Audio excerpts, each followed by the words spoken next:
In this video, we will be starting off with the new unit number 4, which deals with basically statistical testing and modeling, or in other words, we can call it inferential statistics. So in the previous unit, we learned more about descriptive statistics. Here, we will be discussing more about inferential statistics. So basically, the first question is, what is statistical testing basically? So when we go into inferential statistics is all about performing some test or performing some check, and based on that, inferring some result or getting some interpretation. So what is this statistical testing? So basically, statistical testing is a formal method used to decide whether an observed effect in sample data provides sufficient evidence to reject a null hypothesis about the population. So what does it actually mean? So normally I want to study, or I want to infer, I want to understand about maybe the students, degree students across the world. So obviously I'll not be able to study all the degree students across the world. It is impossible. So I'll take a very small sample.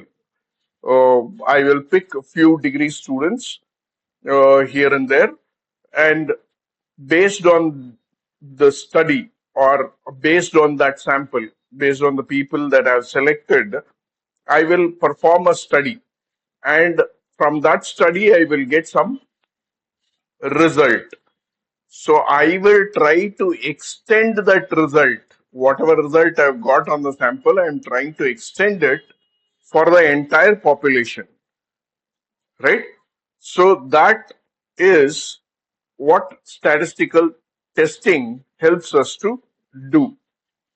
So testing procedures, produces a discrete outcome. Either we have enough evidence to support a new theory, or we stick to our status quo. That is, see, whenever we perform a test, there are two possibilities. That is, we had some belief before performing the test. Okay, because of the new technology, the students are able to learn better, is one assumption that I make. So after performing the test, I can get two possible results. One is supporting a new theory. That is, yes, because of the new technology, students are able to learn better. Or I might get proofs stating that uh, we need to stick to the status quo. That is, whatever old theory was there, we have to stick with it. That is, the new technology has not improved the learning abilities of the students.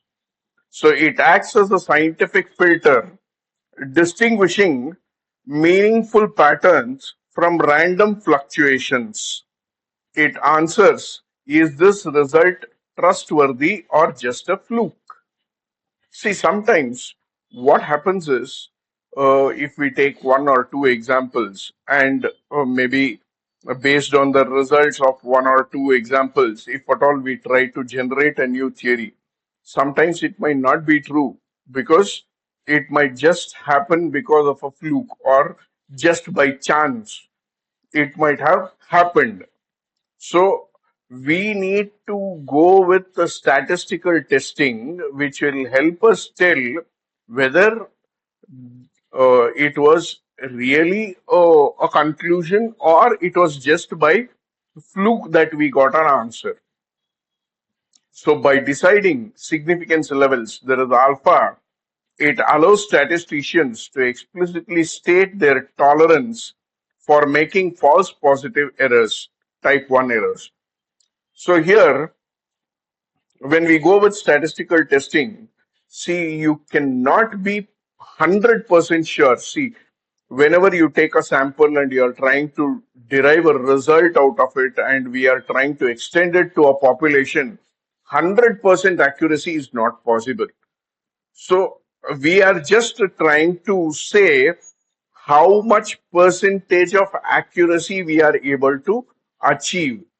Either we go with either 95% accuracy, or in very rare cases we go with 99% accuracy, but 100% accuracy is not possible.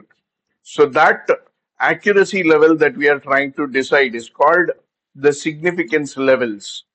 So we will decide the significance level, at what level of significance or at what level there is a significance for our results, that we will decide. This is what your statistical testing is all about. So how does it happen, or what exactly is the steps involved or the process involved? So first we define a hypothesis. So hypothesis, we define two types of hypothesis. One is called the null hypothesis, or H naught, which normally talks about maintaining status quo, or saying that there is no effect of the theory. And H1 is the research hypothesis, that is, the new theory can be implemented. So that is the way we define the hypothesis, or we make a statement before we conduct the test. Then we select alpha, which is level of significance. We determine the threshold for significance. As I said, 95% accuracy or 99% accuracy. That is 0.05 says 5%, and 0.01 says 1%. Either 5% or 1% of error, or fluctuation or variability is allowed in our result. That is what we are specifying by selecting alpha. Then we will have to choose a test. So from the sample, we need to derive some results, right? For that, we need to perform a test. Select an appropriate statistic, which might be either a Z test or a T test or an ANOVA, based on the data type and the distribution. Whatever data you have and what type of data you have, based on what you want to test, based on that we will be picking up the test statistic. Then we will have to go with calculate and conclude, compute the test statistic, and decide on what will be the p-value. What is p-value, we will be discussing a bit later.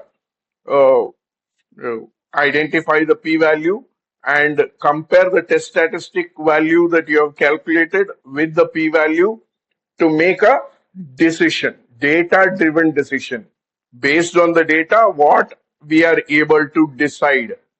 So we started off with a statement, then we selected the alpha, then we performed a test statistic, calculation on the test statistic, then we try to conclude by comparing it with the p-value.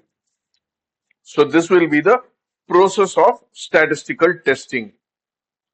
So what is this statistical modeling then? So we spoke about two things. One is statistical testing, the other one is statistical modeling. So what is statistical modeling?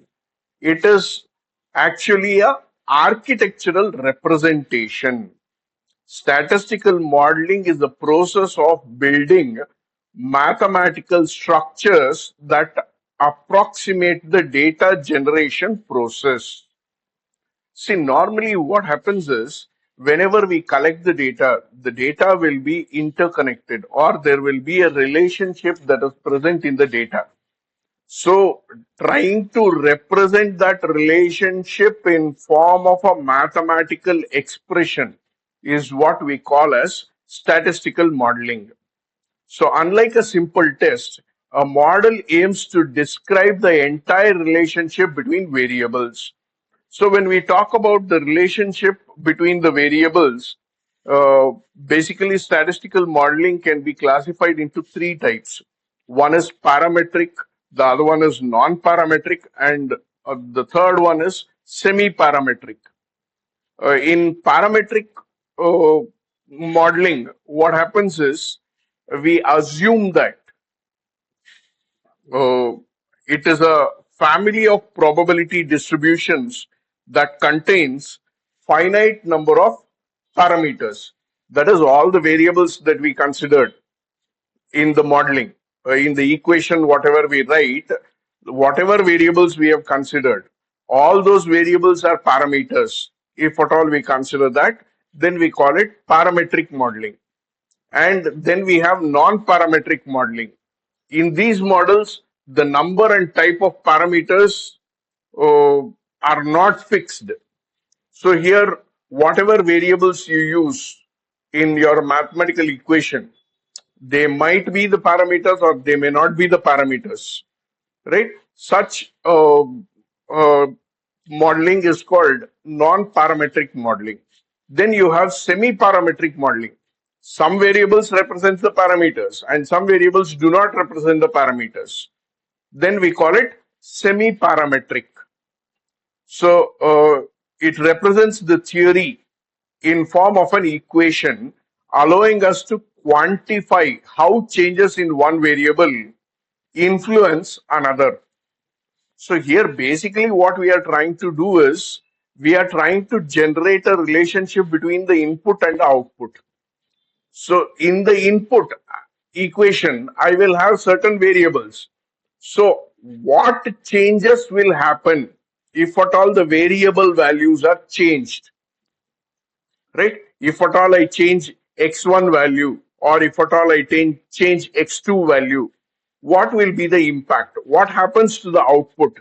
If at all we are trying to study that, that relationship, that whatever we have written in form of a mathematical equation, I call it as a statistical model. So basically the goal of statistical modeling is summarizing complex patterns, see many times real world situations. As a theory, you can express it. But as a theory, when you express it, you cannot perform analysis on it and you cannot perform predictions or you cannot get predictions out of it. So for that reason, you will have to put it into mathematical form or in form of an equation. Then second goal of statistical modeling is it helps in prediction. As I said, if at all you know uh, the equation, so you see or you set values for the input, you will be able to decide on what will be the output value. So predictions are possible. Then insight, that is identifying key drivers of the change. So you know a specific input, you know, or you are expecting a specific output. So you know which all variables have to be changed or what variables have to or have a key impact or a major impact in the change in the values of the output. So all these are the key goals of statistical modeling. So, in the next video, we will be discussing more about sampling and how all sampling will be done. Thank you.